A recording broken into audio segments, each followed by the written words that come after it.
Hello friends, नमस्कार। एक बार पुनः आप सभी का हमारे ऑनलाइन प्लेटफॉर्म पर हार्दिक स्वागत है। तो आज की हमारी चर्चा का विषय रहेगा आगामी राजनीति विज्ञान नागरिक शास्त्र परीक्षाओं की दृष्टि से हम पीवाईक्यू के बारे में चर्चा कर रहे थे। उसमें हमने आरपीएससी 2013 के सेट पेपर के बारे में चर्चा की थी और जिसके कुछ सवाल शेष रह गए थे। तो आज उन शेष सवालों के बारे में चर्चा करेंगे। तो आइए, सवाल नंबर 46 नंबर आपके स्क्रीन पर रहा। ये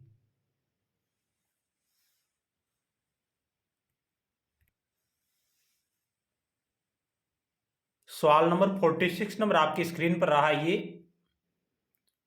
जो लोक प्रशासन से संबंधित है, मीनोब्रुक सम्मेलन 1968 में लोक प्रशासन के कौन से 4 मुख्य बिंदुओं पर या मुद्दों पर बहस की गई थी।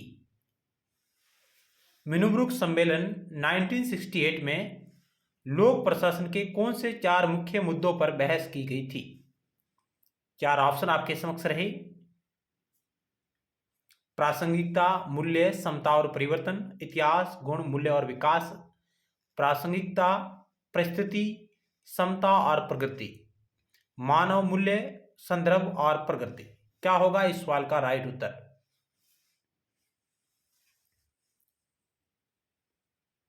तो आइए राइट आंसर को चेक करते हैं। ऑप्शन आपका एक राइट होगा। प्रासंगिकता, मूल्य, समता और परिवर्तन, ये 4 बिंदु है या 4 मुद्दे हैं जिनके बारे में पहला मीनोब्रुक सम्मेलन जो 1968 में आयोजित किया गया था, वहां पर इन मुद्दों पर चर्चा हुई थी। पहला मीनोब्रुक सम्मेलन कब आयोजित हुआ? 1968 में, जहां लोक प्रशासन के 4 मुद्दों पर बहस हुई थी, जैसे प्रासंगिकता, मूल्य, समता और परिवर्तन। ये नवीन लोक प्रशासन के आधार स्तंभ बने। एनपीए, न्यू पब्लिक एडमिनिस्ट्रेशन के आधार स्तंभ बने। और पहला मीनोब्रुक सम्मेलन 1968 में हुआ आपका। दूसरा इसके 20 वर्ष बाद 1988 में। और तीसरा मीनोब्रुक सम्मेलन हुआ इसके 20 वर्ष बाद 2008 में। तो 3 मीनोब्रुक सम्मेलन हुए हैं। पहला 1968 में, दूसरा 1988 में और तीसरा 2008 में। 20 वर्षों के अंतराल के बाद ये मीनोब्रुक सम्मेलन हुए हैं। और पहले मीनोब्रुक सम्मेलन में प्रासंगिकता, मूल्य और समता और परिवर्तन, इनके बारे में बात की गई थी। अगला सवाल रहा 47 नंबर। गैंग प्लैंक का संबंध है समता से, स्तर से सतरण, लेवल जंपिंग से, समन्वय से, पहल से। यदि आप लोक प्रशासन, नागरिक शास्त्र, राजनीति विज्ञान, भारतीय संविधान एवं राज्य व्यवस्था इत्यादि पर आधारित अन्य महत्वपूर्ण वीडियो सीरीज देखना चाहते हैं तो आप हमारी YouTube channel study with GK की प्लेलिस्ट पर जाइए, जहां आपको टॉपिक वाइज अलग अलग प्लेलिस्टों में अन्य और महत्वपूर्ण वीडियो सीरीज आपको वहां पर देखने को मिलेगी। जल्दी हम आगामी समय में इन सभी टॉपिक को संबंधित अन्य महत्वपूर्ण वीडियो सीरीज आपके समक्ष आने वाली है, जो आपकी तैयारी में और सहायक होगी। तो इस सवाल का राइट उत्तर का ऑप्शन आपका 2, स्तर से सतरण, लेवल जंपिंग। गैंग प्लैंक का संबंध किससे है? तो लेवल जंपिंग से है। ऑप्शन आपका 2 राइट होगा। अगला सवाल 48 नंबर रहा। मैक्स वेबर के नौकरशाही प्रतिमान में शामिल नहीं है। क्या शामिल नहीं है? नियमों का कठोरता से पालन, संरक्षक द्वारा चयन, पद का पदाधारी से पृथक्करण, अधिकारियों का निश्चित पारिश्रमिक। मैक्स वेबर के नौकरशाही प्रतिमान में शामिल नहीं है। क्या शामिल नहीं है?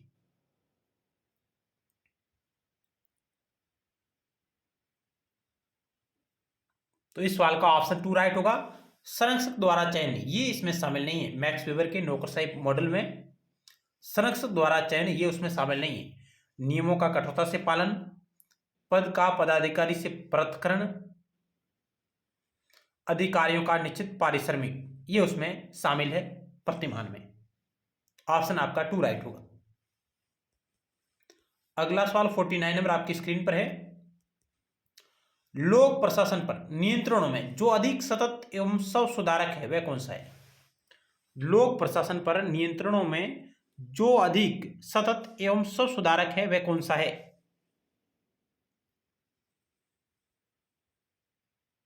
Continue and self corrective, media द्वारा नियंत्रण, व्यवस्थापिका द्वारा नियंत्रण, न्यायपालिका द्वारा नियंत्रण, कार्यपालिका द्वारा नियंत्रण।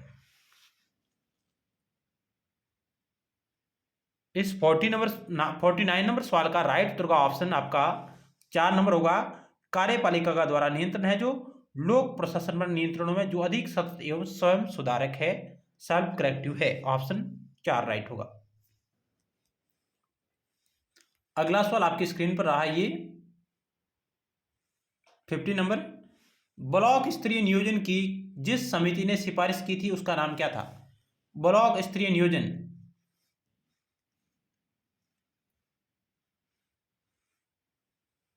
क्या होगा इस सवाल का राइट उत्तर? ब्लॉक लेवल प्लानिंग की बात किस समिति ने की थी? जीवीके राव समिति, दांतेवाला समिति, हनुमंत राव समिति, एलएम सिंघवी समिति।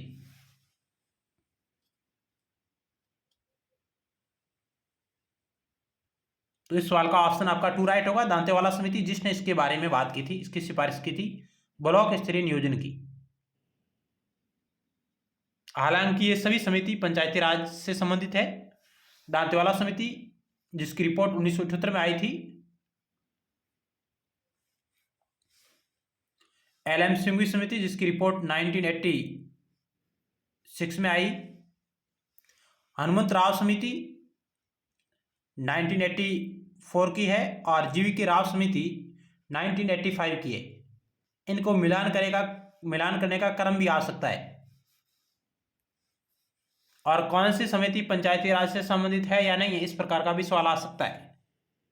तो जीवीके राव 1985, हनुमंत राव 1984 और दांतेवाला 1978 और एलएम सिंघवी 1986।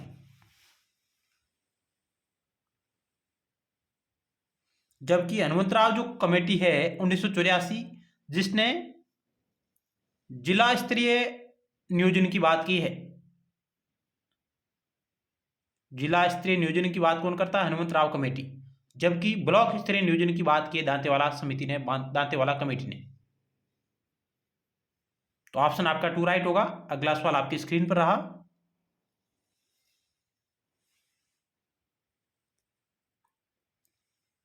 तो दांतेवाला समिति ब्लॉक स्तरीय नियोजन की बात करती है जबकि जिला स्तरीय नियोजन की बात हनुमंत राव समिति करती है।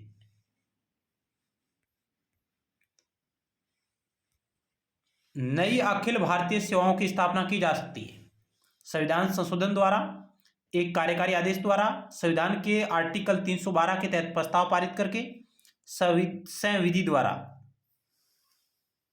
एक नई अखिल भारतीय सेवा की स्थापना की जा सकती है, किसके द्वारा की जा सकती है? तो ऑप्शन आपका 3 राइट होगा। संविधान के आर्टिकल 312 के तहत प्रस्ताव पारित करके। ऑप्शन आपका 3 राइट होगा। अगला सवाल 52 नंबर आपकी स्क्रीन पर रहा। निम्नलिखित में से कौन सी उदारीकरण की विशेषता नहीं है? अवनियमन, विनिवेश, विमौद्रीकरण, विनौकरशाहीकरण। जो उदारीकरण की विशेषता नहीं है वो आपको चयन करना है। तो इस सवाल का राइट उत्तर का ऑप्शन 3 विमौद्रीकरण, डिमोनेटाइजेशन, यह है जो उदारीकरण की विशेषता नहीं है। ऑप्शन आपका 3 राइट होगा। जबकि अविनियमन, विनिवेश, विनौकरशाहीकरण उदारीकरण की विशेषताएं हैं।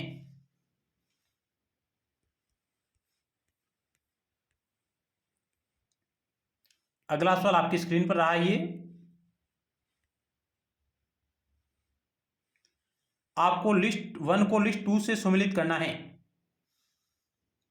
एक तरफ पंचायती राज की समिति दे रखी है और दूसरी तरफ उनके कार्य या उनके विचार दे रखे। किस समिति की सिफारिश क्या थी उनके बारे में वर्णन लिस्ट 2 में दिया गया है। किस समिति ने क्या बात की उसको आपको सुमेलित करना है। जीवी की राव समिति, बलवंत राय मेहता समिति, एल.एम. सिंघवी समिति और अशोक मेहता समिति। तो आइए एक एक करके चेक करते हैं।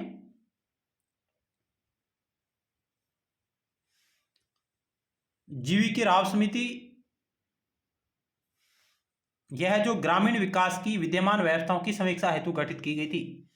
ग्रामीण विकास की विद्यमान व्यवस्थाओं की समीक्षा के लिए, जबकि बलवंत राय मेहता समिति सामुदायिक विकास कार्यक्रम की जांच के लिए, जिसने पंचायती राज का त्रिस्तरीय ढांचा की सिफारिश की थी बलवंत राय मेहता कमेटी ने।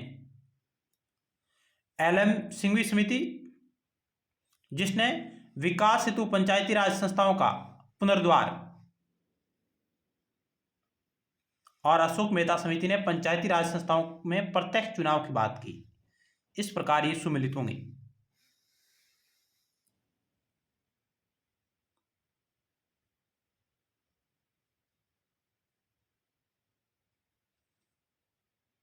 तो अगले सवाल की ओर चलते हैं। अगला सवाल आपकी स्क्रीन पर रहा।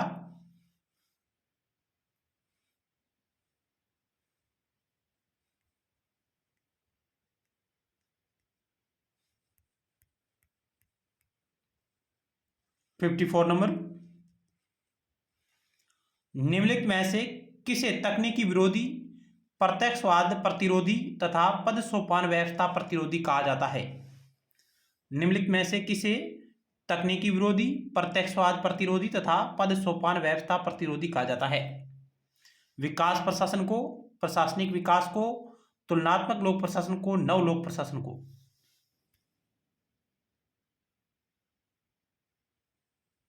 तो इस सवाल का राइट उत्तर का ऑप्शन 4 नंबर, नव लोक प्रशासन को तकनीकी विरोधी, प्रत्यक्षवाद विरोधी प्रतिरोधी और पद सोपान व्यवस्था का प्रतिरोधी कहा जाता है। ऑप्शन आपका 4 राइट होगा। अगला सवाल है, आदेश की एकता का सिद्धांत किस सिद्धांत का पूरक माना जाता है। आदेश की एकता का सिद्धांत किस सिद्धांत का पूरक माना जाता है। प्राधिकार, नियंत्रण का क्षेत्र, पद सोपान, पर्यवेक्षण।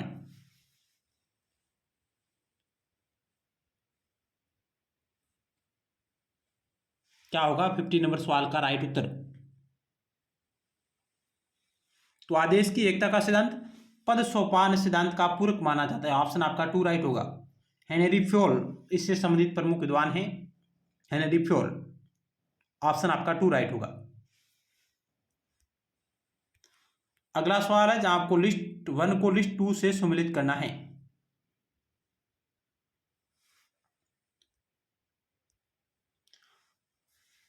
लिस्ट 1 को लिस्ट 2 से सम्मिलित करना है, किस प्रकार होंगे आप चेक करिएगा। उसके बाद राइट आंसर के बारे में बात करेंगे।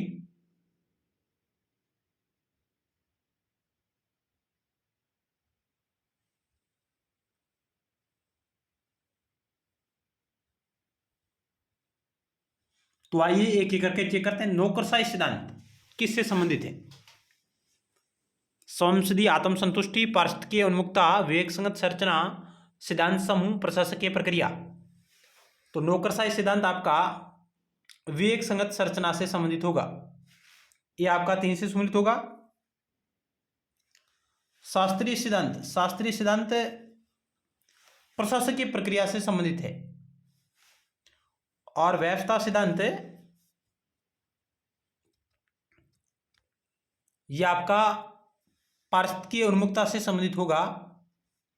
और व्यवहारी सिद्धांत, व्यवहारी सिद्धांत ये आपका स्वयंसिद्धि आत्मसंतुष्टि से सम्मिलित होंगे। इस प्रकार आपका ऑप्शन 1 राइट होगा। ए में 3, बी में 5 और सी में 2 और डी में आपका 1।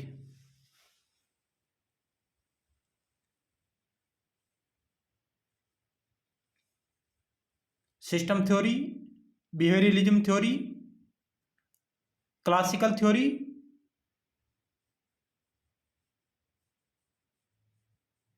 ऑप्शन आपका एक राइट होगा।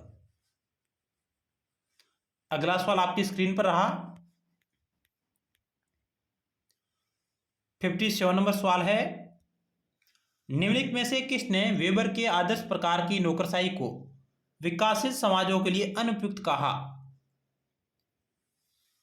निम्नलिखित में से किसने वेबर के आदर्श प्रकार की नौकरशाही को विकासशील समाजों के लिए अनुपयुक्त कहा? Herbert Simon, Bernard, F.W. Riggs, Dwight Waldo. तो इस सवाल का राइट उत्तर का ऑप्शन 3, रिंग्स ने, F.W. रिंग्स, जिसने मैक्स वेबर के आदर्श प्रकार की नौकरशाही को विकासशील समाजों के लिए अनुपयुक्त कहा, और इन्होंने अपना एक प्रिज्मेट्रिक मॉडल प्रतिपादित किया, साला मॉडल, जिसके बारे में उन्होंने ये बातें कही कि किस प्रकार की नौकरशाही होनी चाहिए। ऑप्शन 3 राइट होगा।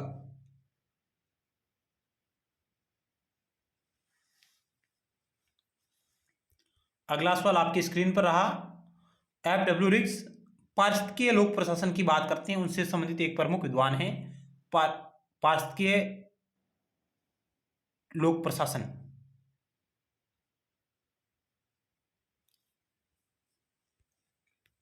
फिफ्टी 8 नंबर सवाल आपके स्क्रीन पर रहा। जिन राज्यों ने वर्ष 1959 में पंचायती राज को सर्वप्रथम लागू किया वे थे राजस्थान और कर्नाटक, राजस्थान और आंध्र प्रदेश, राजस्थान और महाराष्ट्र, राजस्थान और मध्य प्रदेश। तो भारत में सर्वप्रथम पंचायती राज व्यवस्था कहां पर लागू हुई थी? तो ऑप्शन आपका 2 राइट होगा, राजस्थान और आंध्र प्रदेश में। 2 अक्टूबर 1959 को 2 अक्टूबर 1959 को 1959 में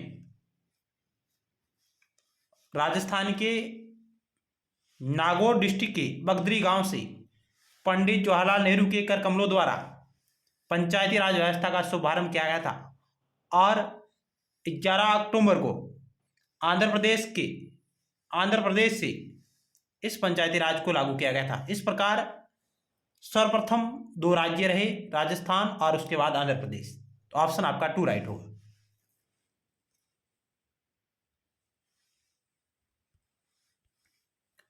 फिफ्टी 59 नंबर सवाल, भारत में केंद्रीय सतर्कता आयोग की स्थापना किस समिति की सिफारिश पर की गई थी? CVC commission, central vigilance commission, जिसकी स्थापना किस समिति की सिफारिश पर की गई थी? गोरेवाला समिति, कृपलानी समिति, प्रथम प्रशासनिक सुधार आयोग, के संतानम समिति।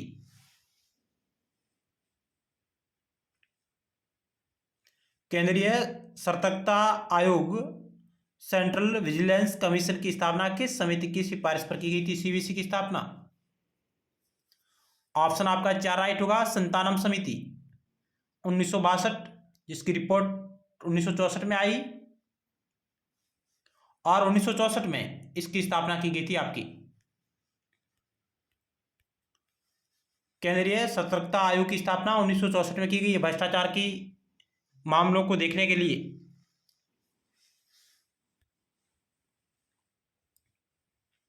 अगला सवाल आपकी स्क्रीन पर रहा। पार्थ चटर्जी के अनुसार पूंजी के वैश्वीकरण की नवीनतम अवस्था में किन के बीच विरोध नजर आएंगे?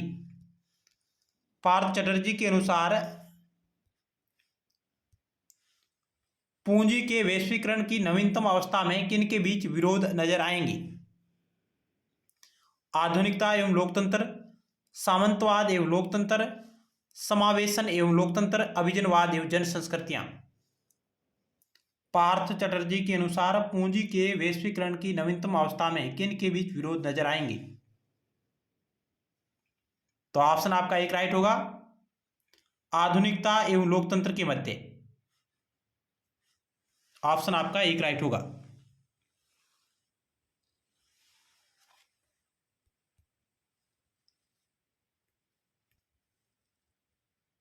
अगला सवाल आपकी स्क्रीन पर रहा। 61 नंबर, जहां आपको लिस्ट एक्स को लिस्ट वाई से सम्मिलित करना है। और अंतर्राष्ट्रीय राजनीति एवं संबंधों पर आधारित ये सवाल है। एक तरफ आपको यथार्थवाद के प्रकार दे रखे हैं और दूसरी तरफ उनके समर्थक विचारक दे रखे हैं। शास्त्रीय यथार्थवाद, नव शास्त्रीय यथार्थवाद, रणनीतिक यथार्थवाद, नव यथार्थवाद।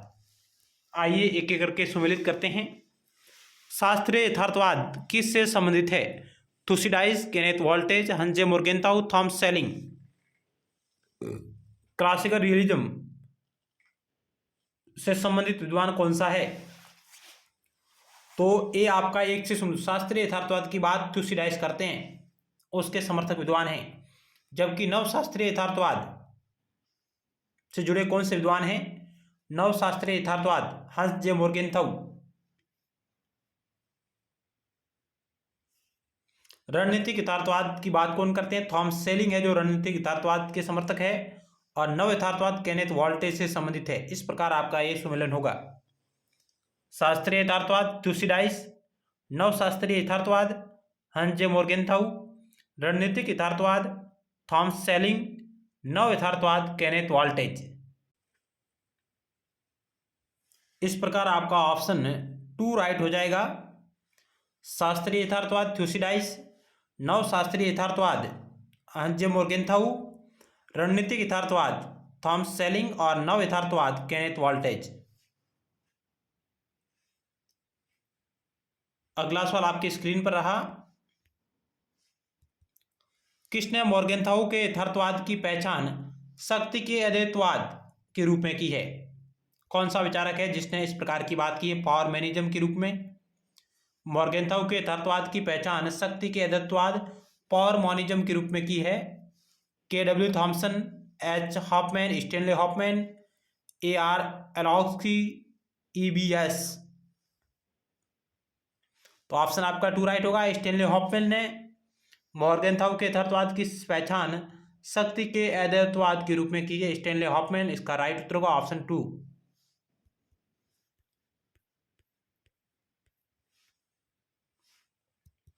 अगला सवाल, पाश्चात्य लोकतांत्रिक व्यवस्था की कौन सी विशेषता ड्यूडिनी और आइकनरी के द्वारा अपने संरचनात्मक उदारवाद में सूचीबद्ध नहीं की गई है?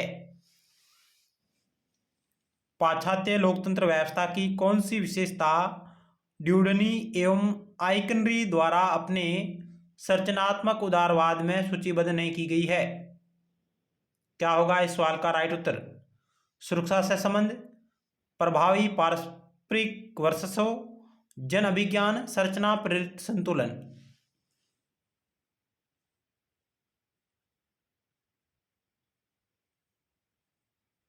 तो इस सवाल का राइट उत्तर का ऑप्शन नंबर 4 संरचना प्रेरित संतुलन है, जिसकी बात ड्यूडिनी और आइकनरी द्वारा अपने संरचनात्मक उदारवाद की सूचीबद्ध में नहीं की गई है। पाश्चात्य लोकतंत्र व्यवस्था की संरचनात्मक उदारवाद में सूचीबद्ध नहीं है। संरचना प्रेरित संतुलन, ऑप्शन 4 राइट होगा। अगला सवाल आपकी स्क्रीन पर रहा 64 नंबर। किसने शक्ति संतुलन को एक विचारधारा के रूप में प्रस्तुत किया है? मोर्गेंथाउ, कार्ल ड्यूच, मार्टन कापलान, जी किनिन। क्या होगा इस सवाल का राइट उत्तर? किसने शक्ति संतुलन को एक विचारधारा के रूप में प्रस्तुत किया है? तो ऑप्शन आपका 1 राइट होगा, हंस जे मोर्गेंथाउ ने। ऑप्शन 1 राइट होगा। अगला सवाल 64 नंबर आपकी स्क्रीन पर रहा, 65 नंबर। अंतरराष्ट्रीय संबंधों के मार्क्सवादी सिद्धांत से संबंधित निम्नलिखित कथनों पर विचार करना है और फिर आपको सही कूट का चयन करना है। अंतरराष्ट्रीय संबंधों के मार्क्सवादी सिद्धांत से संबंधित निम्नलिखित कथनों पर विचार कीजिए।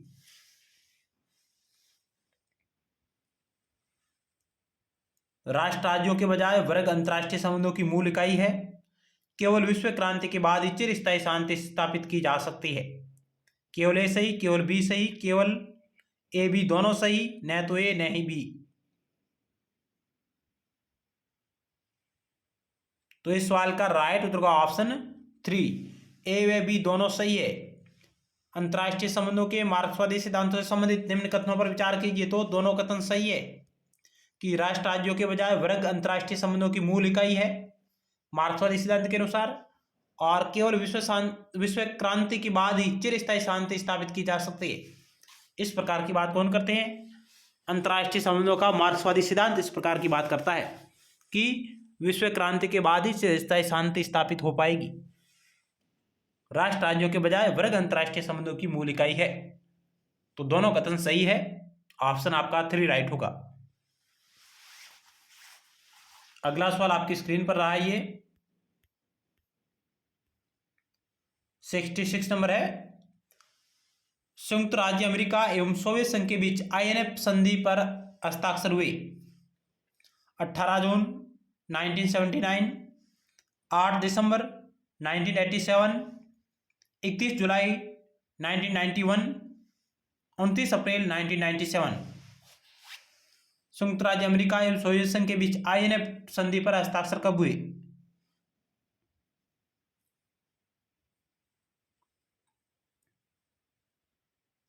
तो ऑप्शन आपका 2 राइट होगा। 8 दिसंबर 1987 को यह संधि हस्ताक्षरित हुई थी सोवियत संघ, रूस और अमेरिका के मध्य। INF की फुल फॉर्म होती है intermediate range nuclear force treaty. Intermediate range nuclear force treaty INF, और इसको 2019 में समाप्त कर दिया गया था रूस और अमेरिका के द्वारा। Intermediate range nuclear force treaty जो साइन हुई है 8 दिसंबर 1987 को, और इस संधि से दोनों देश अलग हो गए हैं 2 अगस्त 2019 से। तो ये काफी अच्छा सवाल है। 2019 से 2 अगस्त 2019 से दोनों देश इससे अलग हो गए हैं, ये संधि समाप्त हो गई है। अगला सवाल आपकी स्क्रीन पर रहा 67 नंबर। रासायनिक अस्त्रों के मुद्दे पर सीरिया एवं संयुक्त राज्य अमेरिका के मध्य संघर्ष का निस्तारण 2013 में किसकी मध्यस्थता में हुआ? ईरान, फ्रांस, जर्मनी, रूस। तो ऑप्शन नंबर 4 राइट होगा। रूस की मध्यस्थता से रासायनिक अस्त्रों के मुद्दे पर सीरिया और अमेरिका के मध्य संघर्ष का निस्तारण 2013 में हुआ रूस की मध्यस्थता से। ऑप्शन नंबर 4 राइट होगा। अगला सवाल आपकी स्क्रीन पर रहा, ये निम्नलिखित में से क्या राष्ट्रीय सुरक्षा की गैर परंपरागत संकल्पना से संबंधित नहीं है? निम्नलिखित में से क्या राष्ट्रीय सुरक्षा की गैर परंपरागत संकल्पना में शामिल नहीं है या संबंधित नहीं है? मानव की सुरक्षा, सहयोग मूलक सुरक्षा, भूमंडलीय उष्मीकरण का खतरा, अस्त्र नियंत्रण, आर्म्स कंट्रोल।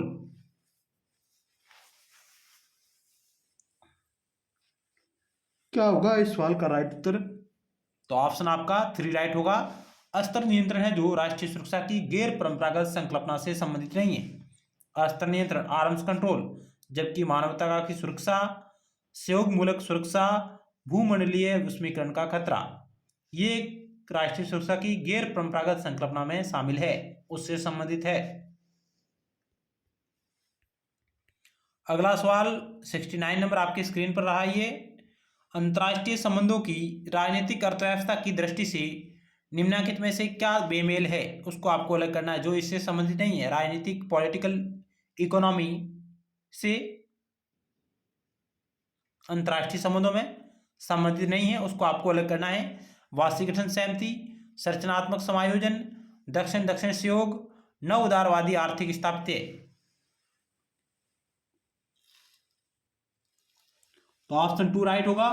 दक्षिण दक्षिण सहयोग, साउथ साउथ कॉरपोरेशन, ये आपका अंतर्राष्ट्रीय संबंधों की राजनीतिक अर्थव्यवस्था की दृष्टि से बेमेल है। अगला सवाल आपकी स्क्रीन पर रहा 70 नंबर, जहां आपको लिस्ट 1 को लिस्ट 2 से सुमेलित करना है। कगारवाद, ब्रिकमेनशिप कहा जाता है जिसे इंग्लिश में, शांतिपूर्ण सहअस्तित्व, तीन दुनिया, प्रोस्ट्राइका। दूसरी तरफ इनसे संबंधित विद्वान आपको दे रखे हैं।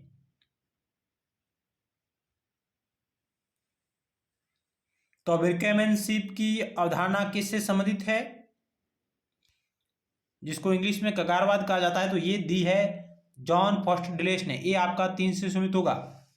शांतिपूर्ण सह अस्तित्व की बात निकिता खुरचुए द्वारा की गई। बी आपका 1 से। 3 दुनिया, जिसको इंग्लिश में कहा गया है 3 वर्ल्ड्स, ये विचार माओ तुसे तुंग का, चीनी का महान विचारक है माओ तुसे तुंग, जिनको माओ जेडंग के नाम से भी जाना जाता है। और पेरोस्ट्राइका की बात ग्लासनॉस्ट और पेरोस्ट्राइका शब्दावली का प्रयोग मिखाइल गोर्बाचोव के द्वारा किया गया।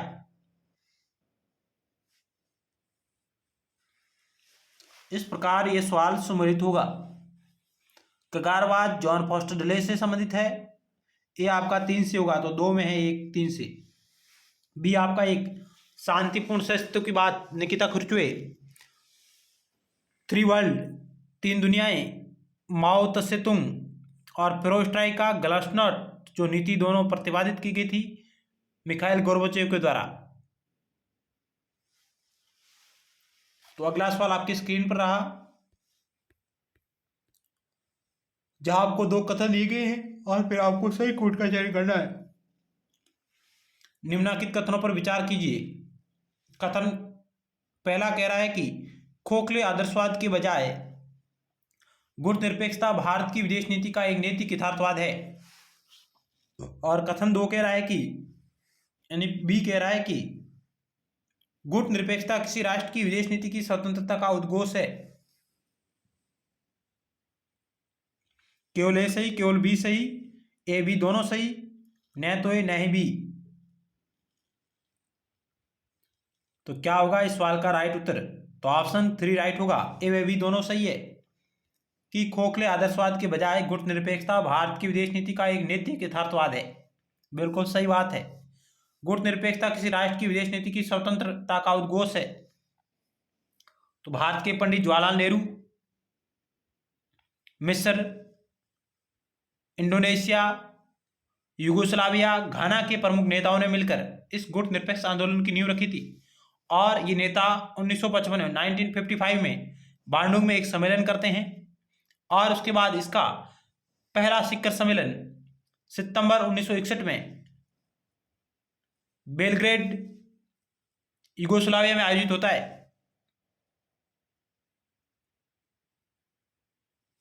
तो ऑप्शन आपका 3 राइट होगा।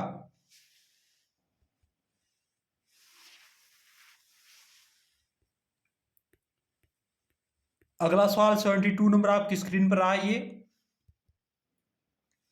भारत के नाभिकीय सिद्धांत के संबंध में त्रुटिपूर्ण कथन को पहचानिए।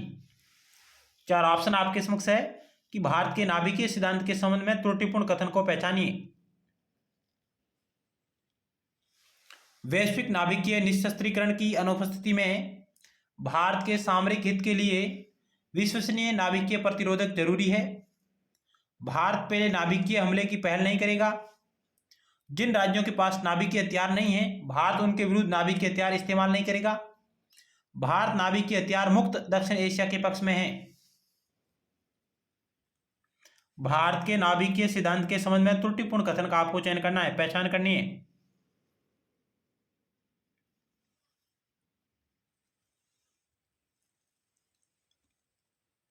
तो ऑप्शन आपका क्या होगा इस सवाल का राइट आंसर?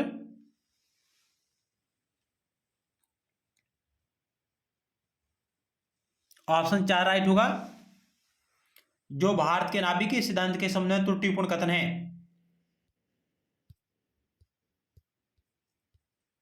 भारत नाभिकीय हथियार मुक्त दक्षिण एशिया के पक्ष में है, ये बात बिल्कुल गलत है। जबकि वैश्विक नाभिकीय निशस्त्रीकरण की अनुपस्थिति में भारत के सामरिक हित के लिए विश्वसनीय नाभिकीय प्रतिरोधक जरूरी है, बिल्कुल जरूरी है। भारत पहले नाभिकीय हमले की पहल नहीं करेगा, ये बात भी बिल्कुल सही है। और जिन राज्यों के पास नाभिकीय हथियार नहीं है, भारत उनके विरुद्ध नाभिकीय हथियार इस्तेमाल नहीं करेगा। ये भारत के नाभिकीय सिद्धांत के मूल सिद्धांत है। लेकिन ऑप्शन 4 है जो इसके संबंध में त्रुटिपूर्ण कथन है। तो ऑप्शन 4 इस सवाल का राइट उत्तर होगा। अगला सवाल आपकी स्क्रीन पर रहा है ये,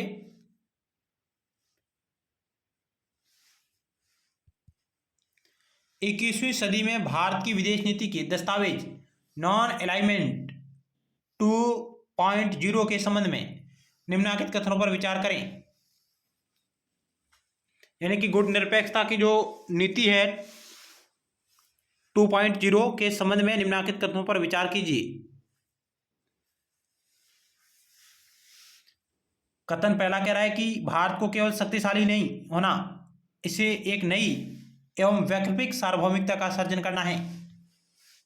और कथन बी कह रहा है कि संयुक्त राज्य अमेरिका एवं चीन के बीच की प्रतिद्वंदिता का फायदा उठाने के लिए भारत को संयुक्त राज्य अमेरिका का पक्ष लेना चाहिए। केवल ए सही, केवल बी सही, दोनों सही, न तो ए और न ही बी सही। क्या होगा इस सवाल का राइट उत्तर?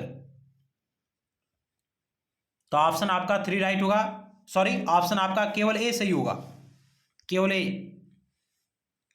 कि भारत 21वीं सदी में भारत की विदेश नीति के दस्तावेज नॉन अलाइनमेंट 2.0 के संबंध में आपको सही कथन का चयन करना था। तो ऑप्शन आपका केवल ए सही होगा। भारत को केवल शक्तिशाली ही नहीं होना, इसे एक नई एवं वैकल्पिक सार्वभौमिकता का सर्जन करना, यह कथन बिल्कुल सही है गुट निरपेक्षता 2.0 के संबंध में। जबकि संयुक्त राज्य अमेरिका एवं चीन के बीच प्रतिद्वंद्विता का फायदा उठाने के लिए भारत को संयुक्त राज्य अमेरिका का पक्ष लेना चाहिए, इस प्रकार की बात है जो ये गुट निरपेक्षता नीति 2.0 नहीं करती है।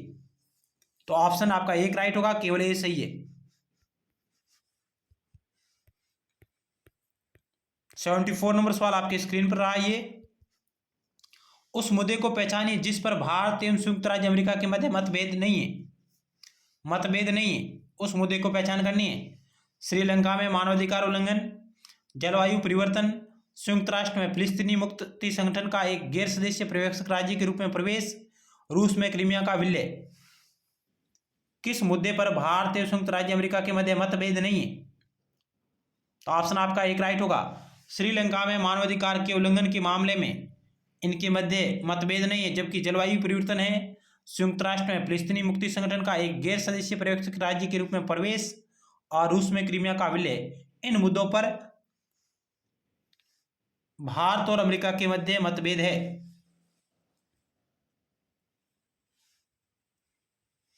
अगला सवाल और आज की इस वीडियो सीरीज का अंतिम सवाल आपके स्क्रीन पर रहा है ये,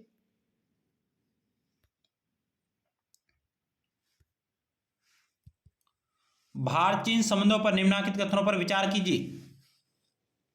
2003 में चीन ने भारत में सिक्किम के विलय को तथ्यतः स्वीकार कर लिया।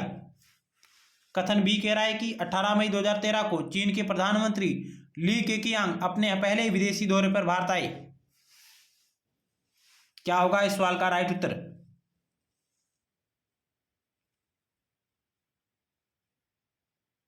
तो आइए राइट आंसर को चेक करते हैं। ऑप्शन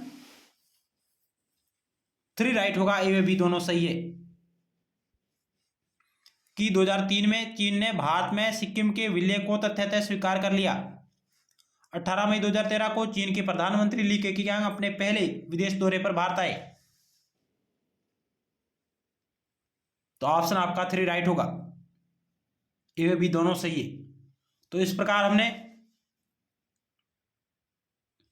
राजनीति विज्ञान नागरिक शास्त्र के आगामी परीक्षाओं की दृष्टि से पिछले वर्षों के प्रश्न पत्र पर चर्चा की, जो आपको जरूर अच्छी लगी होगी, जो आपकी आगामी परीक्षाओं में यह सहायक होगी। मिलते हैं नेक्स्ट टाइम एक नए टॉपिक के साथ और महत्वपूर्ण सवालों के साथ। तब तक के लिए धन्यवाद।